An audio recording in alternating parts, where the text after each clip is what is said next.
En el nombre del Padre, del Hijo y del Espíritu Santo. Una sola palabra tuya bastará para sanarme. Ante esta frase tan hermosa que encontramos en la Escritura, tenemos que preguntarnos cuál es esa palabra que bastará para sanarnos. Y yo quiero proponerles la palabra que a mi juicio me parece más hermosa de toda la Biblia. Ustedes se preguntarán, ay, ¿y cuál será la palabra más bonita de toda la Biblia? Una sola.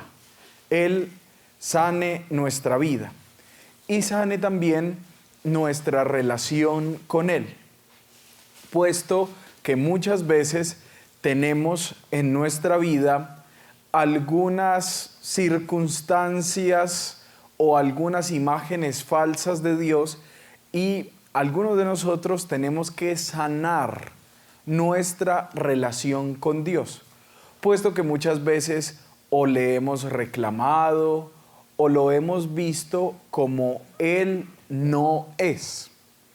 Entonces quiero ir de una vez al grano y decirles cuál, a mi juicio, es la palabra más bonita consignada en toda la Escritura. Y tiene 4 letras. A, B, B, A. Esa es la palabra que más me gusta a mí. Abba. Abba es un balbuceo, son los primeros sonidos que un niño hebreo dice cuando está aprendiendo a hablar. Entonces lo caricaturizo para que ustedes me entiendan un poco. Cualquier niño hispanohablante, los primeros balbuceitos que dice cuando está aprendiendo a hablar, dice pa, pa, pa, pa, pa, pa. Eso es lo que dice un niño hispanohablante. Un niño anglófono, es decir, de Australia, de Inglaterra, de Estados Unidos, no sale diciendo father, qué miedo, sale uno corriendo, sino que las primeras palabritas es that, that, that, that, that. Los primeros soniditos que dice. En hebreo es muy parecido y también es con la vocal A. Se los caricaturizo para que ustedes lo vean.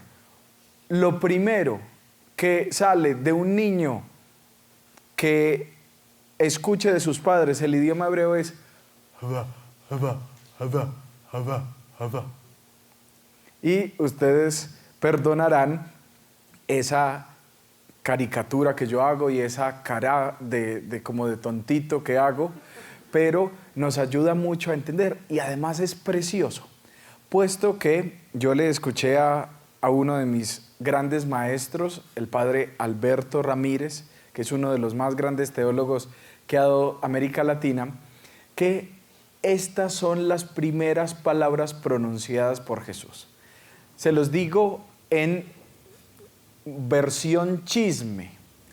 Hay un teólogo que describe preciosamente que el primer sonido de Dios sobre la tierra es el llanto de un niño. Es muy bonito entenderlo de esa manera.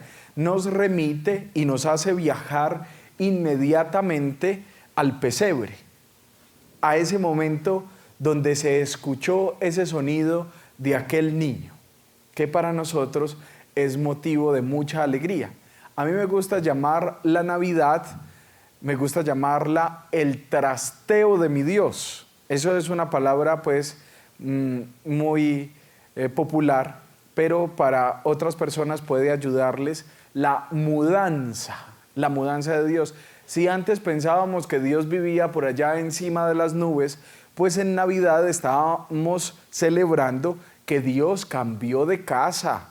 No lo digo yo, lo dicen los primeros versículos del Evangelio de Juan, que nos dice: y la palabra se hizo carne y habitó quiere decir que la habitación de Dios queda aquí, entre nosotros. Eso es precioso.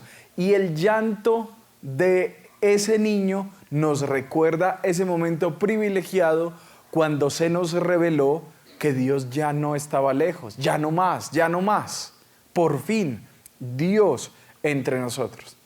Entonces, hay algunos aquí entre nos, que nadie nos escuche, hay algunos padres que se enojan, o hay algunas personas también entre los fieles que cuando estamos en la Eucaristía, entonces, y llora un niño, entonces ahí mismo se ponen bravos, ya sea el padre o sea las personas. No, antes yo me pongo feliz.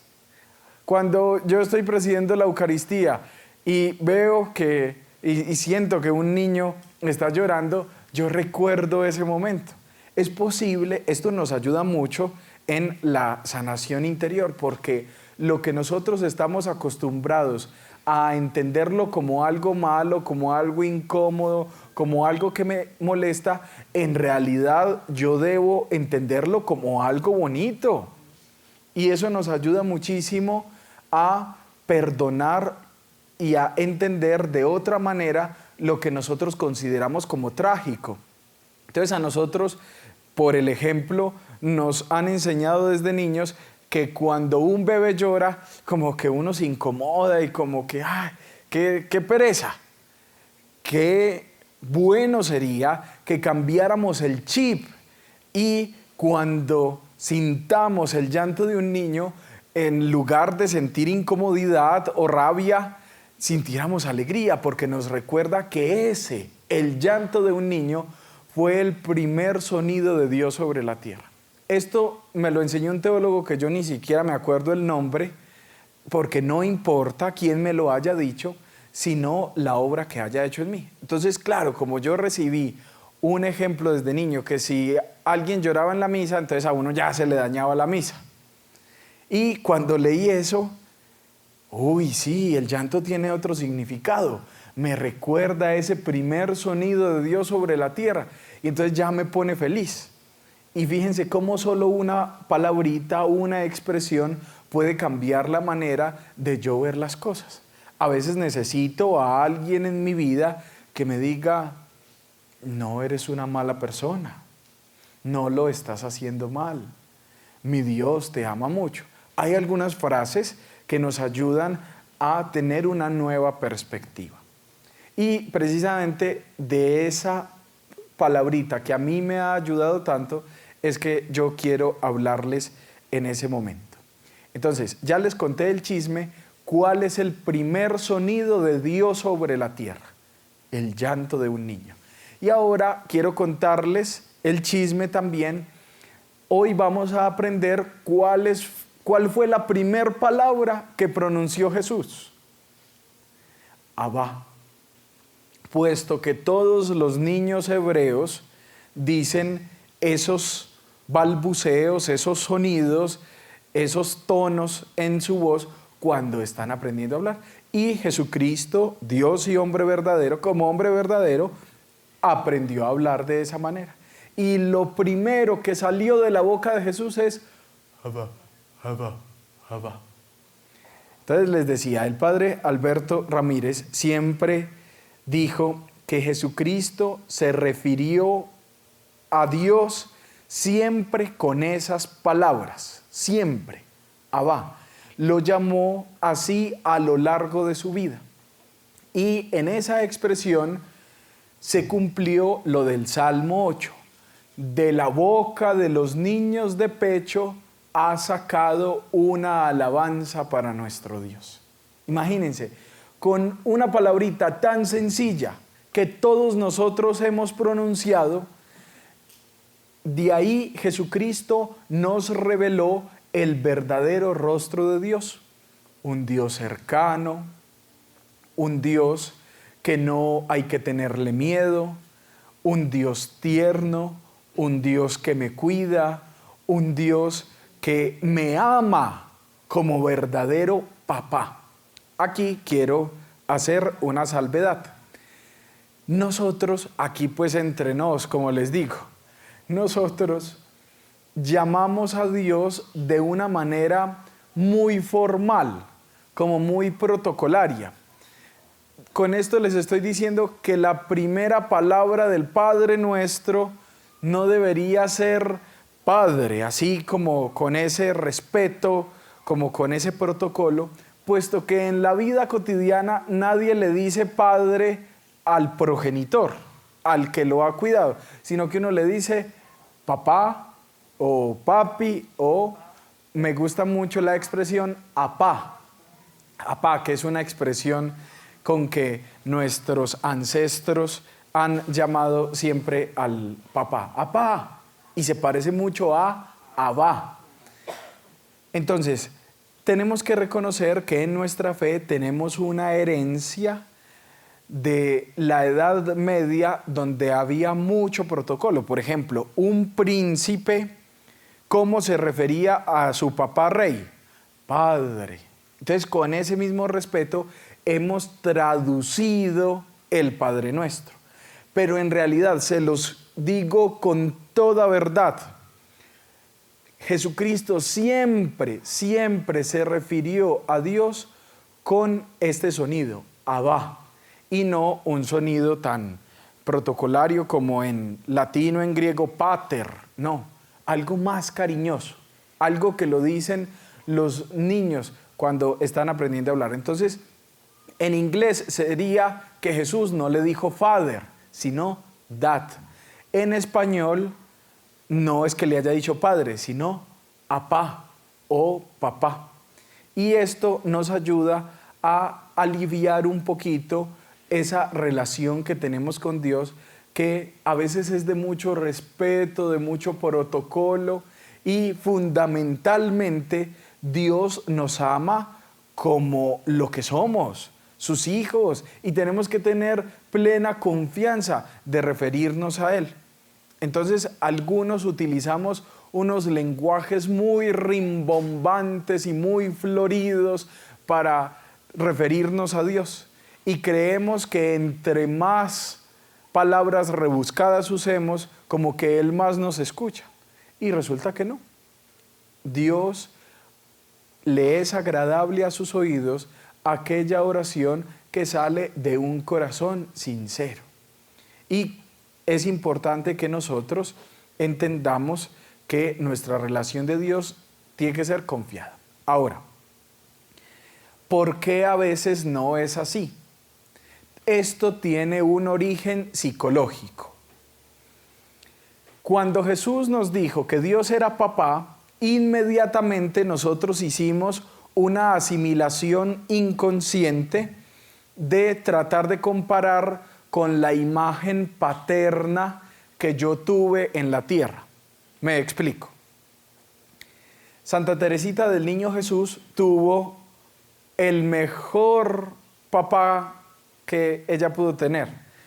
Es una belleza ella como lo describe en su autobiografía. Dice, no, es que mi papá, donde lo escucharan hablar los reyes de la tierra, se lo llevarían y lo harían su rey. Pero mejor que no te escuchen porque yo no te quiero perder. Y ella recuerda que él la montaba sobre los hombros, la cuidaba. Mejor dicho, les recomiendo leer el libro Historia de un alma de Santa Teresita del Niño Jesús. Quizás alguno de ustedes ya lo haya leído. Es un libro precioso. Y se van a dar cuenta que ella, esta gran doctora, es una doctora de la iglesia. Llega a una conclusión que dice, si así es mi papá de la tierra, ¿cómo será mi papá del cielo? Entonces, hay una asimilación. Por eso quiero decirles en este momento que puede que algunos de nosotros tengamos una mala relación con Dios porque no hemos sanado, mirando el pasado con gratitud, no hemos sanado la relación que tuvimos con nuestro papá, el biológico, el que nos crió, el padrastro, cualquier figura paterna de nuestra vida. necesariamente influyó psicológicamente en la concepción que yo tengo de Dios. Entonces, entenderán ustedes que algunas personas hablan de un Dios castigador. ¿Por qué? Porque en su infancia tuvieron un papá castigador. Entenderán ustedes que hayan unas personas que sientan que Dios los ha abandonado. ¿Por qué? Porque su papá biológico los abandonó cuando eran niños. Entonces nosotros tenemos que abordar nuestra historia para perdonar el pasado, perdonar a la imagen paterna que yo recibí cuando era infante, cuando era adolescente, para poder sanar mi relación con Dios y entender a Dios tal como nos lo ha revelado Jesucristo, como un Abba, como un papá tierno, cariñoso, sobre todo misericordioso. En esto yo me imagino que algunos de ustedes son devotos de San José. Y en esto, en lo que nos ha revelado Cristo, tiene mucha influencia San José. Yo les aseguro que a algunos de ustedes les va a gustar lo que ahora quiero compartirles de San José. Las parábolas que nos regala Cristo de la vida cotidiana, son sacadas de un contexto del campo. Ven ustedes que Jesucristo se sirve de comparar, para hablar de Dios, se sirve del ejemplo de una semilla, del ejemplo de una oveja, del ejemplo de una moneda, de una luz, de una puerta. Bueno, pero ¿de dónde sacó Jesús? Ojo con esto. ¿De dónde sacó Jesús la historia del hijo pródigo? Yo quiero decirles y proponerles una hipótesis. Esto no es una revelación que les voy a hacer, ni más faltaba. Ni lo pueden entender como que, ay, el Padre nos contó una cosa que así ocurrió. No, se los estoy planteando como un ejercicio del retiro espiritual. ¿De dónde sacó Jesús esta historia del hijo pródigo? En esta parábola hay una experiencia del perdón de otro mundo. En este punto yo quiero decirles, una de las enseñanzas, si no es la más grande, del perdón que tenemos en la Escritura, dicha y revelada por Cristo, es esta parábola. Y yo les estoy preguntando, ¿y de dónde sacó Jesús esta historia? Y nos va a ayudar muchísimo imaginarnos. No les estoy diciendo que esto sea verdad, pero yo quiero proponerles esta teoría. Es mía, pero yo quiero proponerles esto. ¿Qué tal que Jesucristo haya contado esta historia porque esa fue la historia que le pasó a su padre San José? Vamos a ir con despacio. San José, que no habla nunca encontramos una palabra de él en la Escritura, nos ha regalado unas enseñanzas con la rectitud de vida increíbles. Las enseñanzas que tiene San José, sin decir una sola palabra, es para uno morirse de la dicha. San José no juzga a María. Fíjense que esta es una experiencia muy grande del perdón. El primer paso para el perdón es no juzgar, puesto que nosotros hemos puesto sobre nuestros hombros una carga que no nos corresponde.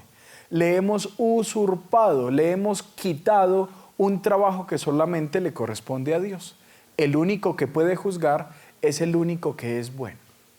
Quizá la única persona que lo ha logrado, además pues de Jesús y de María, que son ejemplos fidedignos de seguimiento y de cumplimiento del mandamiento del amor, José nos ayuda mucho. Porque fíjense que la ley judía decía que una mujer que resultara embarazada sin estar casada, había que matarla. Las penas posibles para esta situación era o la lapidación o la incineración. Eso estuve leyendo yo en estos días, que hemos escuchado que algunas mujeres las apedreaban. También uno de los castigos posibles era quemarlas. Imagínense, es increíble.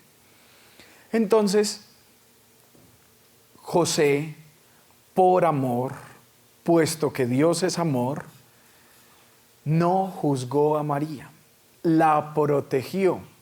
Como San José se entrenó en el perdón, como San José hizo posible tener un corazón como tan limpio. La parábola del hijo pródigo se queda ahí. No nos cuenta si el hijo mayor al fin sí entró a la fiesta o no.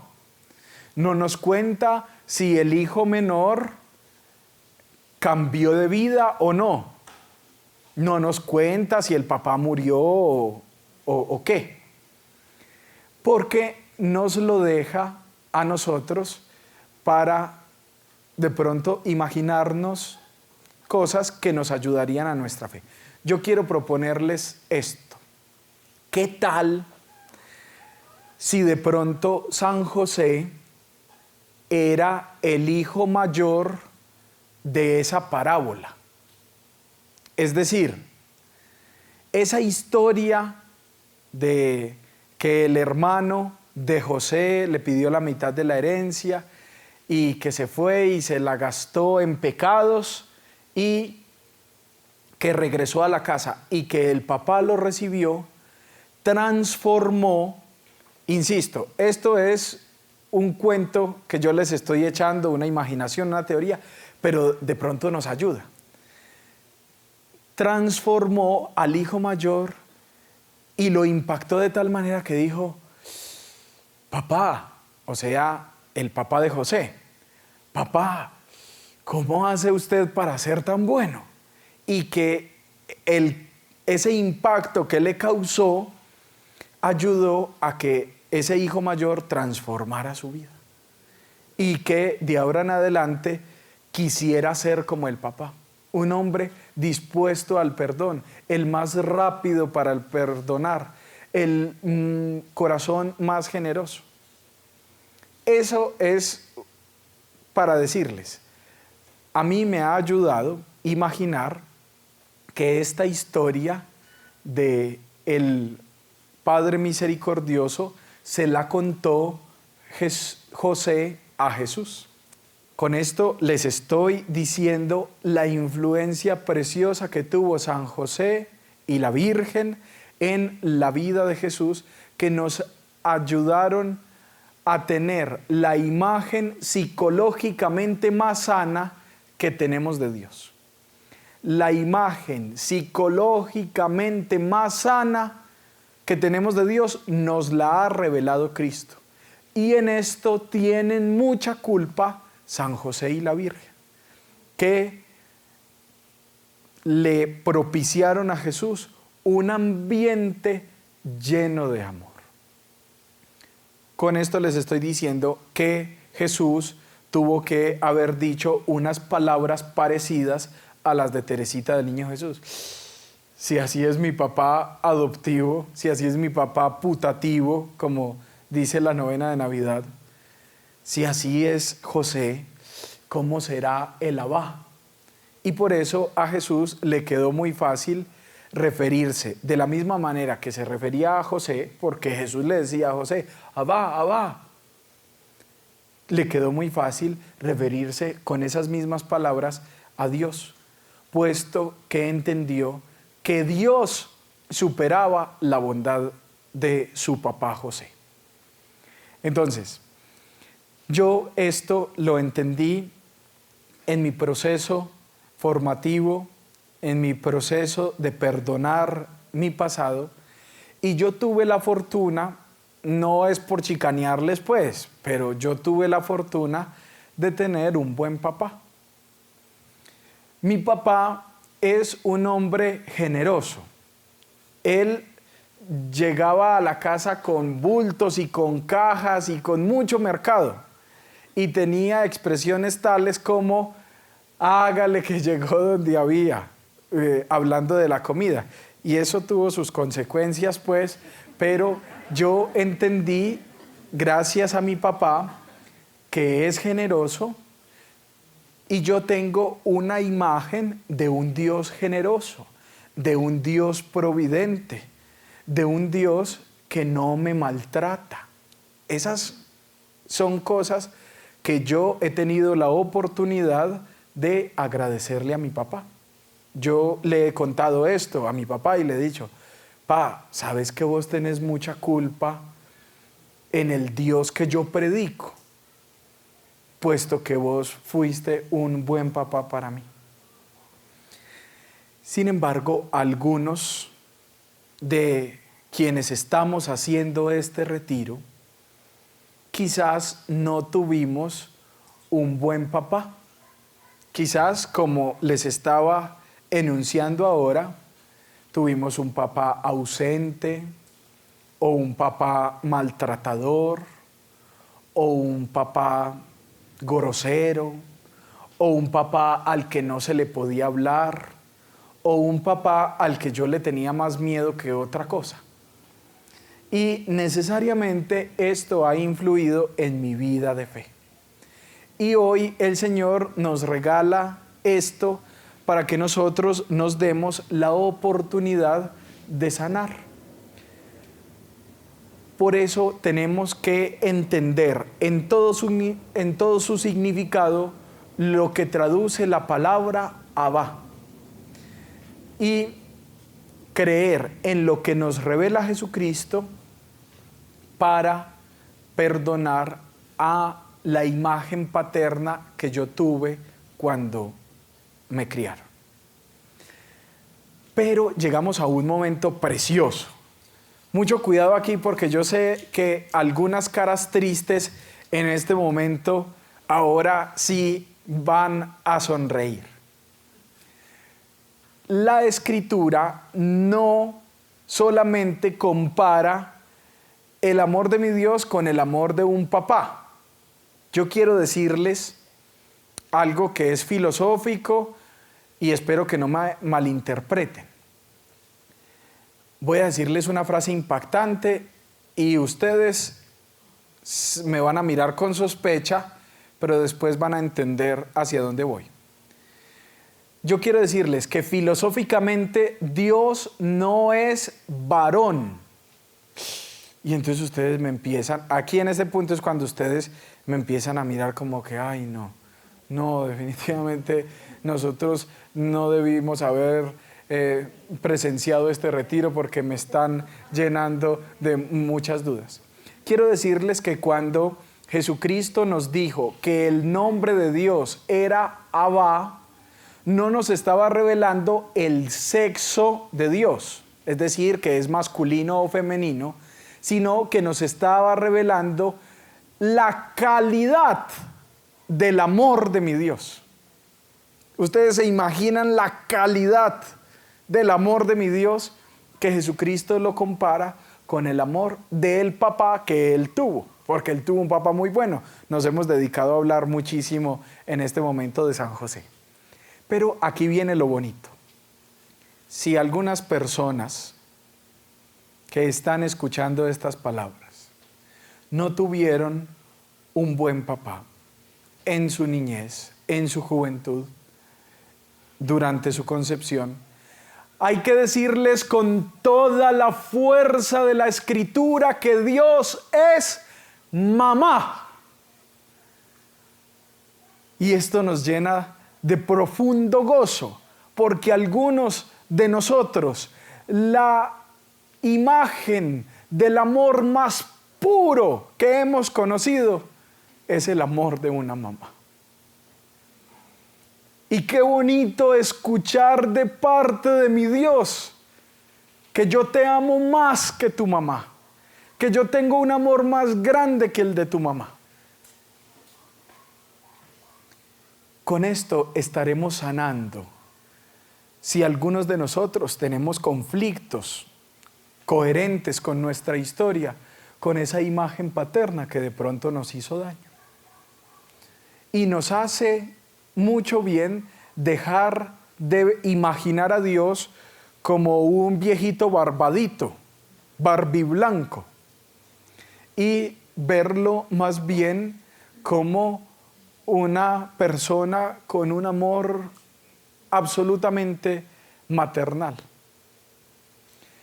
Como lo dice el Salmo, Dios, a mí me gusta hacer ese juego de palabras, es una mamá de pechos abundantes, porque nos ha alimentado con abundancia de sus dones y por eso nosotros tenemos la grandeza de amamantarnos de su cuerpo. Literalmente estamos pegados a su cuerpo alimentándonos de él, de el alimento que sale de su propio cuerpo. ¿Saben ustedes que esto de Dios mamá no solamente se los estoy diciendo yo, también lo escuchamos por boca del Papa Juan Pablo I, y hay una palabra en el profeta Isaías que seguramente todos ustedes han escuchado. Una madre nunca olvida al hijo que amamanta. Pero incluso si ella te olvidara, yo nunca te olvidaré. Dios mismo compara su amor al de esas mujeres abnegadas que han sido tan importantes para nuestra historia. Y es la manera como Cristo ha encontrado la manera de revelarnos el amor de mi Dios, que no es masculino o femenino, sino que es en una paterno-materno ternura. Y esto nos ayuda a entender que el amor de mi Dios es un amor puro, intachable, inmaculado, santo, en el que no hay dobleces. Por eso, la mejor manera de entender a Dios es con un sinónimo que nos ha regalado la Escritura. Dios es amor. ¿No les da a ustedes mucha alegría después de escuchar toda esta introducción que por esa razón, por todo lo que les estoy hablando de la calidad del amor de mi Dios que supera el amor de nuestra mamá o el amor de nuestro papá o de la persona que más nos haya dado amor en el mundo, por eso es que nosotros entendemos a Dios como amor. Y yo quiero que en la Escritura, en nuestra vida, en la vida práctica, nosotros siempre que nos estén hablando de Dios, lo traduzcamos como amor. O siempre que nos estén hablando del amor, lo traduzcamos como Dios. Y por eso quiero proponerles un ejercicio a todos ustedes. Uno de los himnos más bellos sobre el amor en toda la literatura de la humanidad es el capítulo 13 de los Corintios. El amor es bondadoso. El amor no tiene envidia. El amor no es presumido. El amor no es orgulloso. El amor no es grosero ni egoísta. No se enoja, no guarda rencor. El amor no se alegra de las injusticias. Ese es un himno muy bonito. Ahora, el ejercicio que les estoy proponiendo es que cada vez que veamos la palabra amor entonces lo traduzcamos por Dios. Y miren cómo queda de bonito. Dios es bondadoso. Dios no tiene envidia. Dios no es presumido. Dios no es orgulloso. Dios no es grosero. Dios no es egoísta. Dios no se enoja. Dios no guarda rencor. Dios no se alegra de las injusticias. Dios todo lo cree, todo lo espera, todo lo soporta. Y más aún, en el versículo 8, como dice que el amor jamás dejará de existir, entenderán ustedes que yo traduzca que Dios jamás dejará de existir.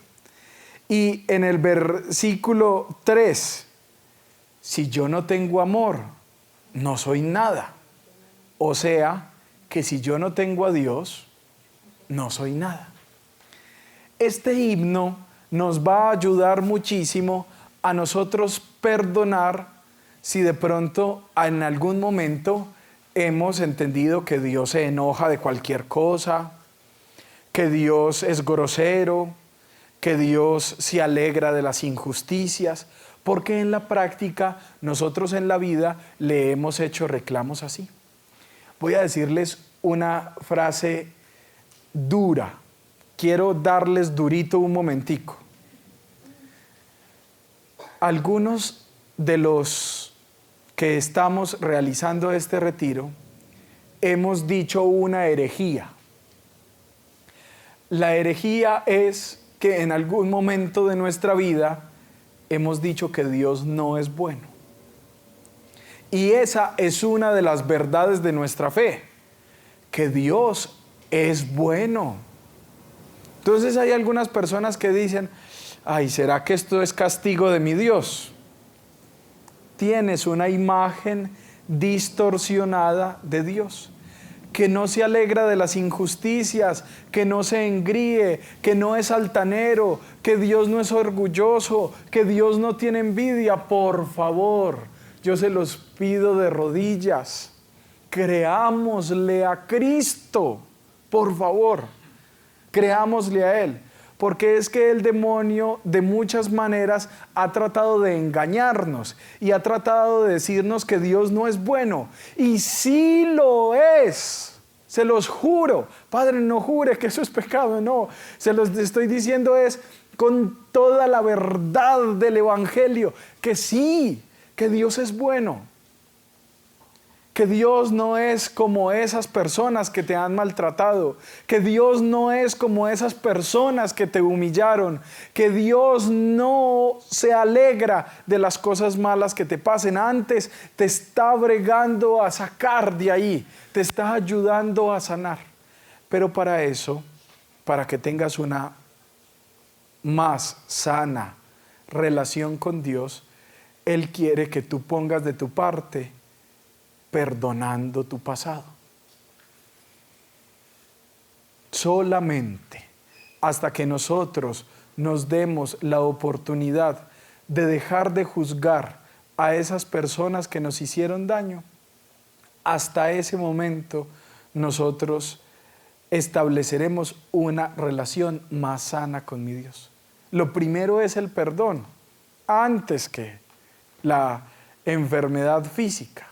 Antes que cualquier milagro, no hay un milagro más grande que el perdón. Cuando yo he acompañado a algunas personas y he comprobado que de corazón han perdonado a esa persona que les hizo daño, yo digo, esto es un verdadero milagro. Como Dios es el que hace los milagros, hoy mi Dios les ha mandado decir conmigo que Él quiere hacer ese milagro hoy en tu vida. Hoy, no mañana. El Señor hoy quiere ayudarte como ese papá que sentaba en los muslos al niñito. Hoy el Señor te tiene así, agarradita de su mano. Hoy el Señor te tiene entre su regazo y te está susurrando al oído: mija, yo le voy a ayudar. Yo soy capaz de hacer ese milagro. Solamente necesito la disponibilidad de tu corazón. Solamente necesito que creas en el amor. Solamente necesito que creas en mí, que soy el amor en el que no hay doblez. Porque una sola palabra tuya bastará para sanarme.